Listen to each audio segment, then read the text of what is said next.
हरे कृष्णा। 19वां अध्याय।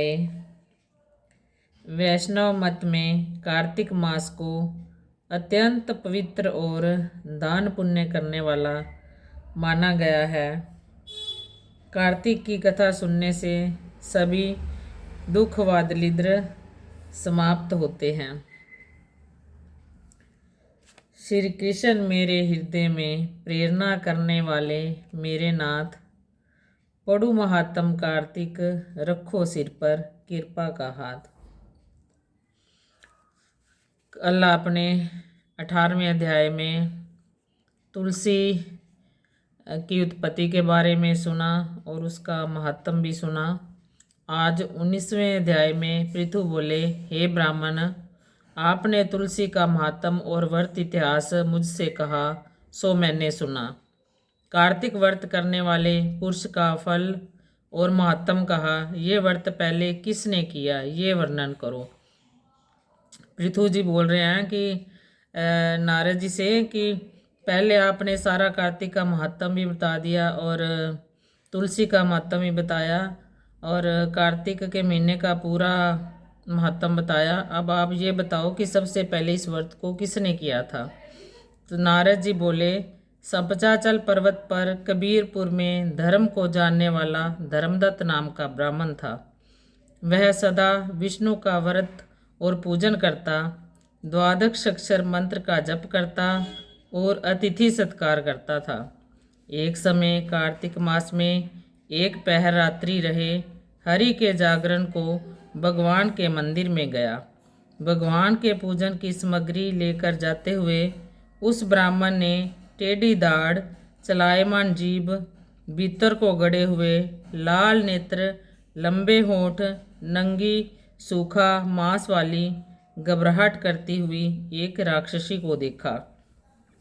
उसको देखकर वह कांपने लगा, भय से पूजा की सामग्री और जल से उसको मारने लगा।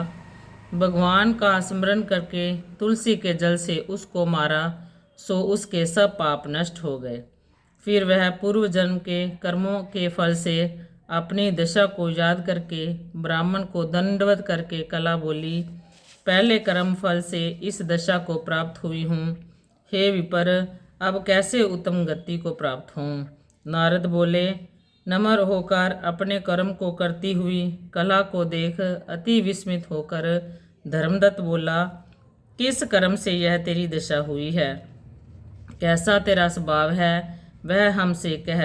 कला बोली, सौराष्ट्र नगर में एक भिक्षक नामक ब्राह्मण था। मैं उसकी कला नामक स्त्री अति कठोर स्वभाव वाली हूँ। मैंने कभी अपने स्वामी का कल्याण नहीं किया, ना मीठे पदार्थ दिए, मैं उन्हें धोखा देती रही। मुझको कला प्यारा लगता था। यह बात जानकर पति ने दूसरे विवाह का विचार किया। फिर मैंने विष खा लिया। फिर यम के दूत मुझे बांध कर ले गए। यमराज ने मुझे देखकर चित्रगुप्त से पूछा, उसने क्या कर्म किया है, ये देखो। इसने जो बुरा भला कर्म किया हो उसका फल पावे। कला बोली, चित्रगुप्त धमका कर मुझसे बोले, इसने कोई अशुभ कर्म नहीं किया, स्वयं मिष्टान खाती थी, पति को नहीं देती थी। इससे ये बगली योनि में अपनी विष्ठा को खाती रहे।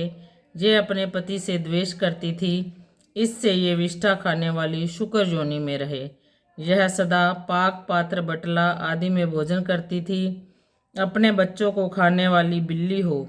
इसने अपने पति के ऊपर विष खाकर आत्मघात किया है। यह अति निंदित प्रेत योनि में रहे और अपने दूतों के द्वारा इसको मारवाड़ से भेज दो। वहाँ ये बहुत समय तक तीनों प्रेत योनि को भोगेगी। कला बोली, सो मैं 500 वर्ष तक प्रेत योनि में अपने कर्म से नित्य भूख प्यास से दुखी रहती रही। भूख प्यास से पीड़ित हो वैश्यों के हृदय में प्रविष्ट होकर मैं दक्षिण दिशा में कृष्णा और वैनी नदियों के संगम पर आई। जब मैं नदी के तीर पर पहुंची तब उस शरीर से शिव और विष्णु के गण ने मुझको दूर कर दिया। ये बता रही है कि जैसे वो भूत प्रेत होते हैं, किसी के अंदर चले जाते हैं, तो यह वैसे ही ये वैष्णव के शरीर में प्रविष्ट करके कृष्णा और वैनी के नदियों संगम पर गई। और जब वहाँ पे शिव और विष्णु भगवान के गणों ने इसको देखा और उसको दूर भगा दिया। फिर भूख से व्याकुल मैंने तुमको देखा, तुम्हारे हाथ में तुलसी मिला, जल को ऊपर गिरा, उससे पाप दूर हो गए। हे विपेंद्र, ऐसी कृपा करो जिससे होने वाली 3 प्रेत योनियों से मुक्त हो जाऊं। ब्राह्मण इस प्रकार कला का वचन सुनकर कर्मों के फल से प्राप्त हुई उसकी ग्लानि को विचार कर बहुत देर बाद बोला। इति 19वें अध्याय। जो ब्राह्मण ने आगे बोला वो आगे 20वें अध्याय में आ गया। बोल कार्तिक महात्म की जय। अब मैं आपको एक गरीब कन्या के बारे में बताऊंगी। एक बार एक गरीब ब्राह्मण एक गांव में रहता है। उनकी एक बेटी रोज कार्तिक के महीने में पीपल को पूजने जाती है। जब पीपल पूज के आती है तो पीपल में से लक्ष्मी जी प्रकट होकर उसे कहती हैं, मुझे अपनी सहेली बना लो। तो वो उसे पूछती है कि तुम्हारा नाम क्या है। तो वो कहती है कि मेरा नाम लक्ष्मी है। जब घर पे जाती है अपने माता पिता को बताती है कि ऐसे ऐसे मैं पीपल पूज के आती हूँ, तो वहाँ से लक्ष्मी आती है और वो मुझे कहती है कि मुझे अपनी सहेली बना लो। तो उसके माता पिता कहते हैं वो तो फिर लक्ष्मी है, तो तुम उसको बोलना भी ठीक है, मैं तुम्हें अपनी सहेली बना लेती हूँ। अगले दिन जाती है तो वो कहती है कि हाँ भी मैं तुझे अपनी सहेली बना लूँगी, मेरे माता पिता ने मुझे आज्ञा दे दी है।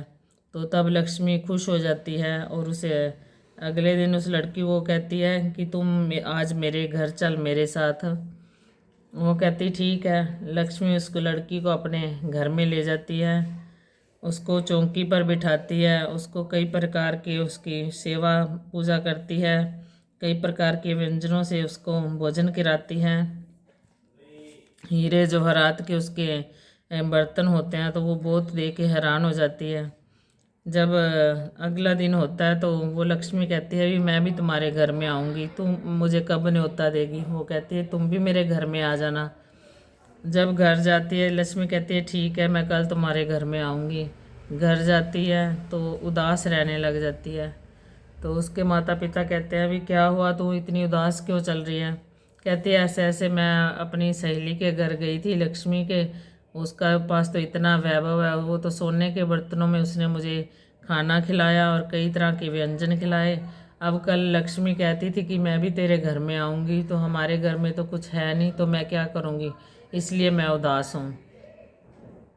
तो उसके माता पिता कहते हैं कोई ना, उदास होने वाली कोई बात नहीं, जो परमात्मा को मंजूर होगा वही होगा। तो अगले दिन जिस दिन आना होता है लक्ष्मी ने, क्या होता है कि एक जो चील होती है वो 9 लखा हार, राजे की रानी का 9 लखा हार चुरा के लाती है और उनके घर के आंगन में गिराज के चली जाती है। तो उधर राजा ने ढिंढोरा पिटवा दिया कि जिसको रानी का 9 लखा हार मिलेगा हम उसे बहुत सा धन दौलत देंगे।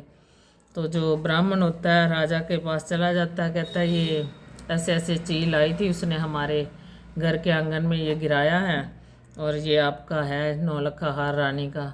राजा बड़ा खुश होता है, उसे बहुत सारा धन दौलत दे के विदा करता है और उनके पास इतना धन दौलत हो जाता है कि वो जब लक्ष्मी घर में आती है तो उसकी बहुत सेवा पूजा करते हैं। तो इस तरह उनके घर में लक्ष्मी का वास हो जाता है और लक्ष्मी सदा ही उनके घर में रहती हैं। जिस तरह लक्ष्मी ने उनके ऊपर की ब्राह्मण परिवार के ऊपर कृपा करी, सबके ऊपर कृपा करना। बोल लक्ष्मी मैया की जय। बोल कार्तिक महात्म की जय। अच्युतं केशवं कृष्ण दामोदरं रामनारायणं जानकीवल्लभं सेवा पूजा वंदना शंकर आपके हाथ। हम तो कुछ जाने नहीं तुम जानो भोलेनाथ, सबका भला करो भगवान, सब पर सब विधि हो कल्याण। सुखी बसे संसार सब, दुखिया रहे न कोय।